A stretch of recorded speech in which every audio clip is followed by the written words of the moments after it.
The online gaming community is once again full of people debating the topic of turn-based video games. Turn-based games are boring. Turn-based games are an instant turn-off. I wish Baldur's Gate 3 got a real-time combat DLC. For some reason, the style of turn-based combat is incredibly controversial in online gaming spaces and brings out some real vitriol, despite the fact that some of the oldest and longest-standing games in human history are turn-based.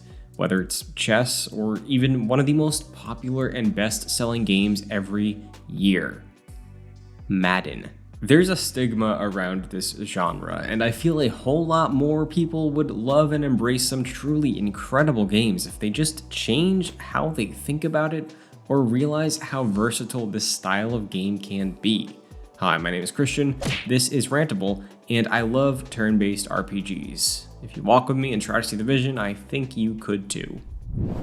Plenty of turn-based games are approachable for almost any type of player, but some titles go out of their way to accommodate folks who feel a bit bored by the typical pick and input and wait structure, giving them something to latch onto, whether it's the speed at which they play, or even throwing some more control to how the player interacts with the world and its enemies during these phases of the game. You may think I was joking with Madden, but honestly, it's a prime example of reframing our perspectives on this topic. A team in Madden is full of different players with different stats, and that's not really that much different from a party full of wizards, bounty hunters, Pokemon, or space rangers. By definition, a turn-based game sees you and your opponent take turns, choosing inputs to attempt to surpass the other by a metric of some manner of competition, strength, intelligence, etc.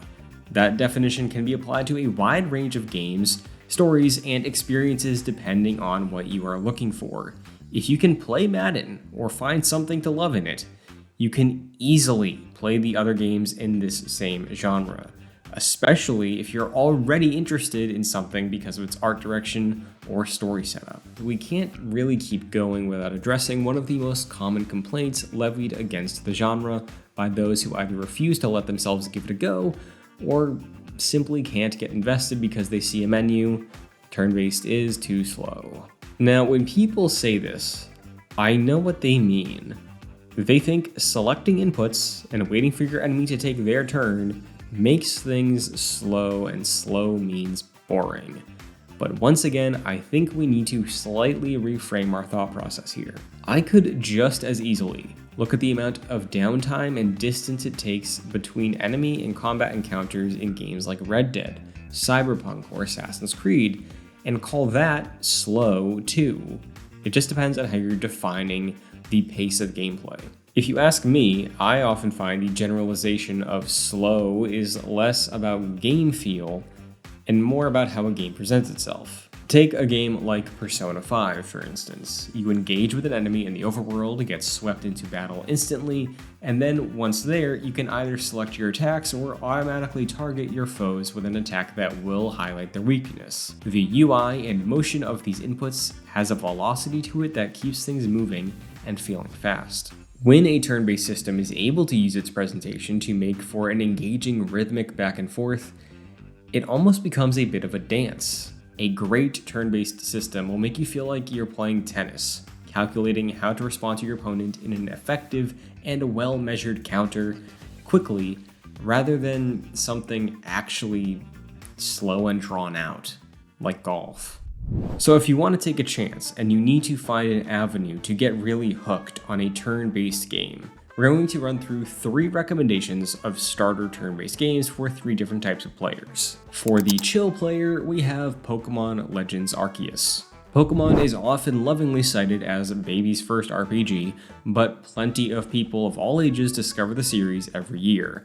One of the more recent entries in the franchise, Pokemon Legends Arceus, takes the series' typical cycle of going from town to town, fighting gym leader after gym leader, and overcoming other trainers, and really cracks that formula wide open. Mechanically, you scout the game's different untamed regions of the wilds to research, collect, and battle wild Pokemon. New to this take on Pokemon is the ability to skip battles altogether, and try your hand at stealthing through the world to sneak up on a powerful Pokemon so you can catch them and add them to your team.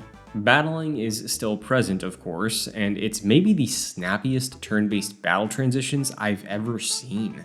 It's simple, clean, punchy, wastes no time before or after your battle. In combat, you're even given a choice between attacking harder or attacking faster, so you will have multiple moves in one turn. This lets you dictate the speed and flow of every encounter. It's something that the main series could learn from, and should. For the more story-forward prestige player, maybe you want something more mature. Well, in that case, I'll recommend you one of the greatest video game narratives that I've experienced, up there with Red Dead Redemption 2 as far as having compelling inter-character drama, Yakuza Like a Dragon.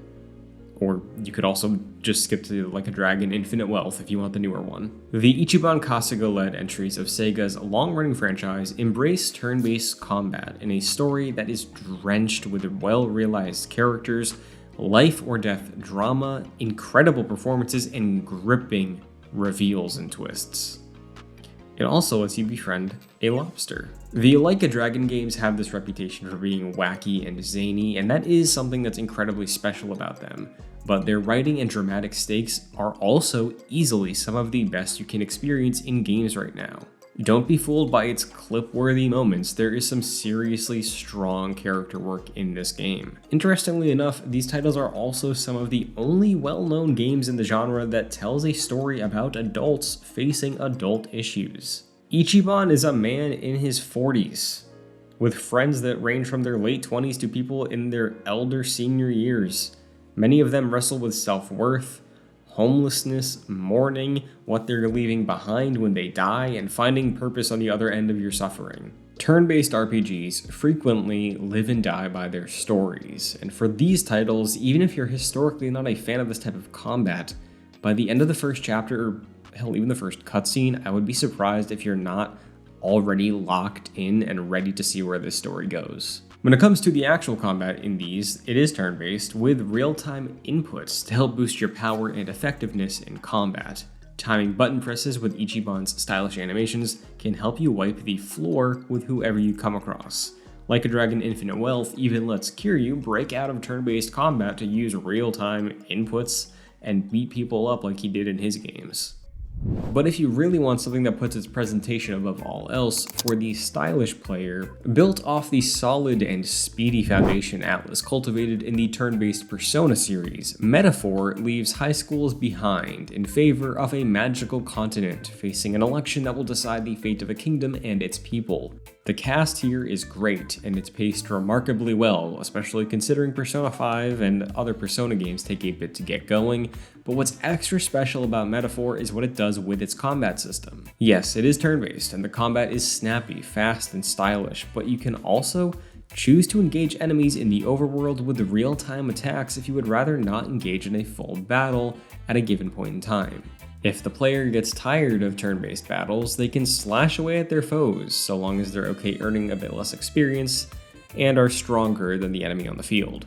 This option makes dungeon crawling way breezier and allows players to engage with the world and its enemies how they want to. If they're new to the genre and feel turn-based is inherently boring, they at least have some say in how they tackle the foes of Metaphor. So if you are seriously looking to pick up and try a turn-based game, or dive into something receiving immense critical acclaim in the genre like Clair Obscur Expedition 33, or even something a bit older like Baldur's Gate 3, let me briefly explain why I and so many others find the genre so compelling and satisfying to play. While I love games like Sekiro, and a number of other action-based combat titles, I find more often than not it is incredibly hard for most action combat games to feel good. The clashing of swords in Sekiro is powerful and has a meaning to each strike and parry. The agility of Sora in Kingdom Hearts to pull off incredible looking combos, or the impactful hits of Spider-Man or Kratos, it's all very difficult to actually nail. With the sheer number of games releasing that rely on action combat, more often than not, it's pretty easy for me to pick one up that doesn't feel great. Now, if you're automatically content with the freedom of action combat, even if you're just button mashing because you need to be pressing something as often as possible, it may be harder for you to really give turn-based a chance, and that's completely fair. But if you've often found yourself in situations where combat in action games can begin to feel monotonous after 10, 20, 50 hours, Well, turn-based and the strategy that comes along with it may be something worth trying to fix this fatigue. Because the stimulation in turn-based combat really comes in on a mental and strategic level. Maybe it's a game like Baldur's Gate 3 where you're constantly weighing your options in a battle scenario across what abilities your party's equipped with, how they can pair well with the environment you're in, or even complement other party members. Maybe it's a game like Fire Emblem Three Houses where you have to build out an army and strategize based on the reach of their attacks and positioning on a battlefield, weighing the advantages and disadvantages of the series' staple weapon triangle. Or maybe you look back to one of the numerous different battle systems from the Final Fantasy series, like Final Fantasy VII, which forces you to make your decisions on a timer and allow you to swap out spells across any party member. These are just a few already radically different types of ways to play and think about combat in turn-based games. Now granted, not every turn-based system is great, not every turn-based system is presented in a way that makes it actually feel satisfying. As great as Legends Arceus feels, Diamond and Pearl is a real slog to get through. But on a pure input level, thinking what attack or strategy will work best against your enemy's defensive line, opposing forces, on a base level for many, is more fulfilling than just mashing square 100 times per minute for 30 hours.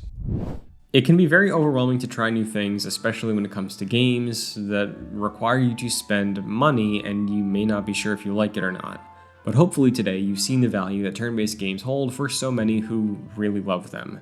Whether it's showcasing how crunchy the systems and leveling can be, the ability to put your controller down for a second mid-combat to think, or even to just go get a snack, or finding a compelling epic to invest your time into, there is a lot to love when it comes to the best of the genre.